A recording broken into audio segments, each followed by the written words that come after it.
नमस्कार, मैं नेहा विश्वकर्मा। शुरुआत करते हैं बुलेटिन की। संसद का बजट सत्र आज से शुरू हो गया। ये मोदी सरकार के दूसरे कार्यकाल का आखिरी बजट सत्र है। सत्र की शुरुआत से पहले प्रधानमंत्री नरेंद्र मोदी ने संसद के बाहर बयान दिया। उसके बाद राष्ट्रपति द्रौपदी मुर्मू ने दोनों सदनों को संबोधित किया और सरकार के कामों को संसद को बताया।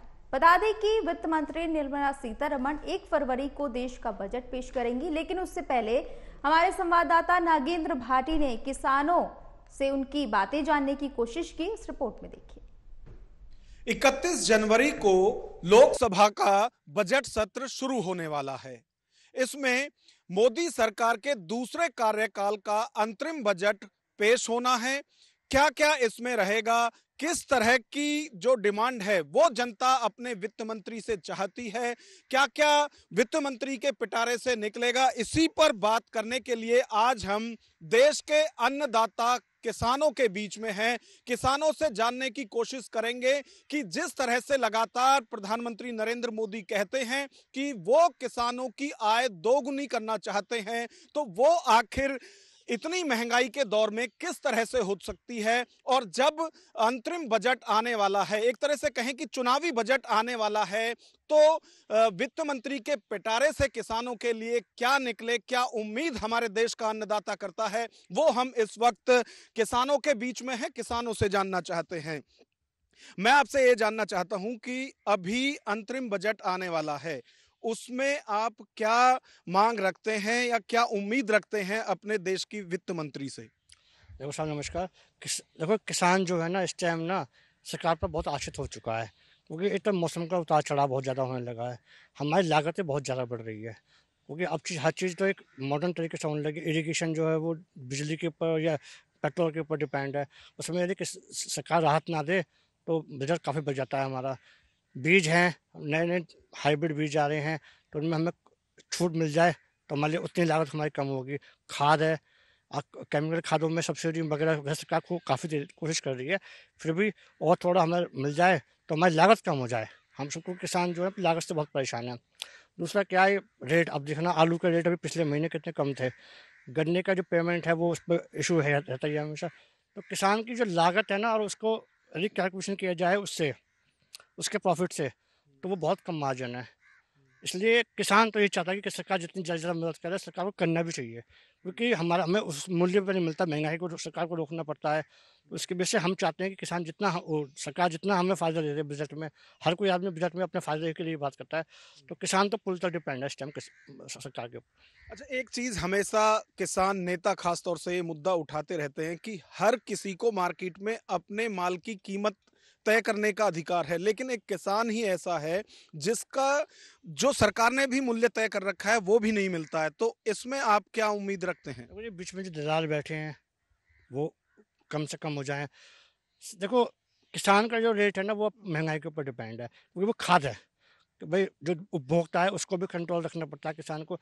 तो उसमें सबसे ज़्यादा फ़ायदा यही है कि जितना हो सके सरकार हमको छूट दे, क्योंकि देखो रेट बढ़ाना एक मतलब इतना आसान नहीं है सरकार के लिए कि मतलब क्योंकि उसे आगे को महंगाई रखनी पड़ती है। तो हम तो यही चाहते हैं कि हमें इस बजट में ना जितना हो सके हमारी लागत को कम से कम कर दे, लागत पर हमें छूट दे दे। बिल्कुल, खाद्य महंगाई ना बढ़े और इसका सबसे ज्यादा असर यदि किसी पे पड़ता है तो वो किसान है, क्योंकि हर चीज महंगी हो रही है। खाद, बीज, पानी, सब चीज महंगा हो चुका है। उसके बावजूद सरकार का भी दबाव ये रहता है कि जो खाने पीने की चीजें हैं उनके दाम ना बढ़ें, और इसका सीधा सीधा असर किसान की आमदनी पर पड़ता है।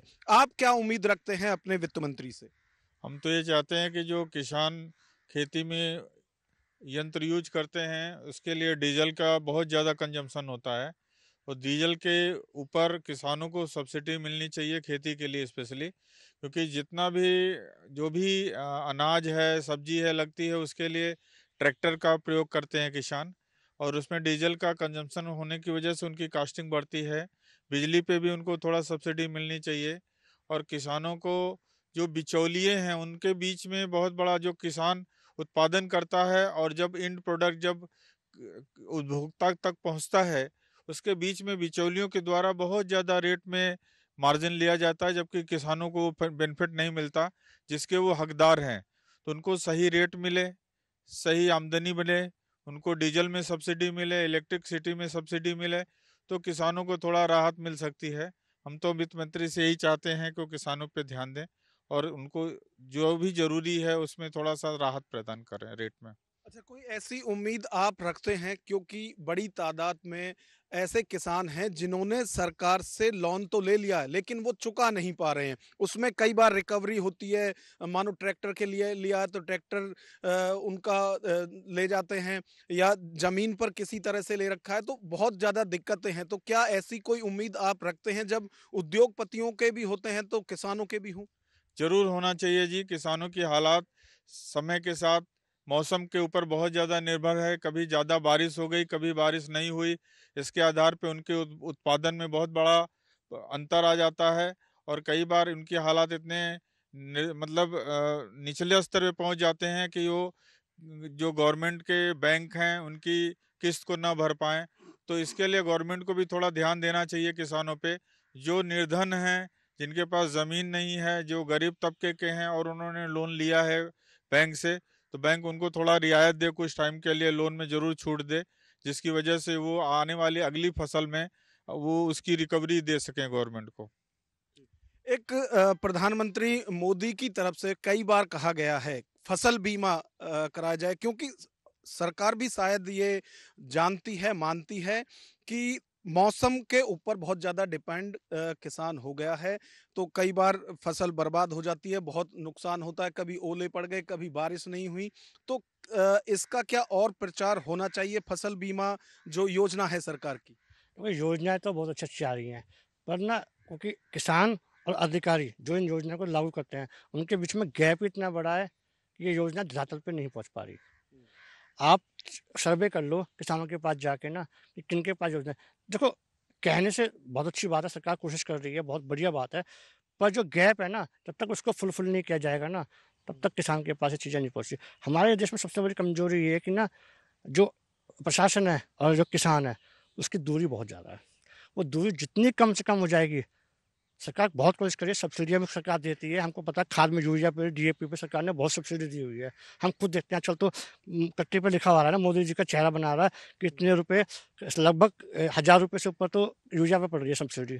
सरकार के ऊपर भी बोझ है। और जो गैप है ना प्रशासन का और सरकार किसान के बीच में, या करप्शन कह लो, कुछ भी कह लो, जो आपकी मर्जी है, वो गैप भर जाएगा, उसमें किसान भी खुशहाल, सरकार भी खुश। अच्छा, आप ये कह रहे हैं कि सरकार तो योजना लाती है लेकिन वो पूरी तरह से किसान तक नहीं पहुंच पाती है, जिसको जरूरत है उसको उसका लाभ नहीं मिल रहा है। देखो, किसान कुछ हैं, बड़े किसान हैं, वो देखो समुद्र में मछलियाँ होती हैं, छोटी मछलियों पर तो भैया बड़ी मछली हावी रहती है, और बड़ी मछली का जो स्तर लेवल है ना वो बहुत कम है। 10% किसान बड़े होंगे हमारे, 90% छोटी हैं। 10% किसान ले रहे हैं, पर जो 90% जो किसान छोटे स्तर के हैं ना, उनके पास एजुकेशन गैप भी इतना बड़ा है, और उनके पास जो वो अधिकारी तक पहुँचने की भी वो औकात नहीं है, समझ लो। तो वो जो गैप है ना, यदि वो फुलफिल हो जाता है, तो मुझे लगता है मोदी जी की जो योजना है ना, बहुत अच्छी योजना है, और आगे बढ़ सकते हैं। तो जो सरकार कहती है, जो खुद प्रधानमंत्री भी कह चुके हैं कि जो फसल का नुकसान मौसम की वजह से होता है, कभी सूखा पड़ने से, कभी ज्यादा बारिश होने से, बाढ़ से, उसके लिए फसल बीमा योजना जो सरकार की है उसका ज्यादा से ज्यादा फायदा उठाएं किसान। अब किसानों का यह कहना है कि योजनाएं तो बहुत हैं लेकिन वो तभी होंगी जबकि किसानों तक उसका पूरा प्रचार प्रसार किया जाए, और प्रशासन की भी इसमें अहम भूमिका होगी कि वो इसको लागू कराए। कुछ और किसान भी हैं, उनसे जानते हैं। अच्छा, आप क्या चाहते हैं वित्त मंत्री से, क्या रियायत आपको मिलनी चाहिए? नमस्ते सर। किसानों का चाहिए सस्ते मिले बीज, हाइब्रिड के बीज है, महंगाई बहुत हो, जे यहाँ सस्ते और थोड़ी जा खाद जा सस्ती हुई है, डीजल जे सस्ते हो तो कानो मतलब ने आमदनी बढ़िया आएगी और का। अच्छा, आप क्या उम्मीद रखते हैं वित्त मंत्री से? नमस्कार सर, मैं तो बहुत उम्मीद रखता हूँ आपसे कि जो हमारी गरीबी हालत है उसके आप पूरा ध्यान दें, और ये हमारा फसल है बारिश होने से ख़त्म हो जाती है। आपसे जो भी हमने लोन लिया है या कुछ भी लिया है, आपका नहीं भर सकते, तो आप उस पर पूरा अमल करें, ध्यान करें, क्योंकि यार हम किसी काम के लिए जाते हैं, आपने इतनी सुविधा दी है, और मैं जाता हूँ कि आपके कर्मचारी के पास, तो वो सुनते नहीं हैं, पूरा ध्यान नहीं देते हैं और कोई काम करने से राजी नहीं है। अब वो काम नहीं हो पाता है, इसलिए गरीब जो आदमी उस तरीके से अभी गरीबी में पड़ा है। तो इस वजह से हमारी फसल भी मारी जाती है और वो दवा गोली ये सब चीज़ महंगी है, और इस पे पूरा ध्यान रखा जाए और हमारे खाने पीने पे भी ध्यान रखा जाए।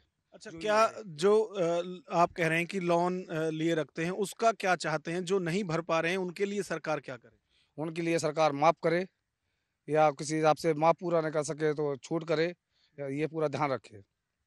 बिल्कुल, तो जो देश का किसान है वो इस अंतरिम बजट में अपने वित्त मंत्री से चाहता है कि यदि किसानों का भला वो चाहते हैं, यदि वो चाहते हैं कि वास्तव में किसान की आय दोगुनी हो, तो उसके लिए सिर्फ किफायती नहीं बल्कि रियायती दरों पर खाद, बीज और जो उपकरण हैं किसानों के लिए वो दिए जाएं, जिससे कि किसानों को इसका फायदा मिले। कैमरामैन राजेश तिवारी के साथ नगेंद्र भाटी, एमवी न्यूज, दिल्ली।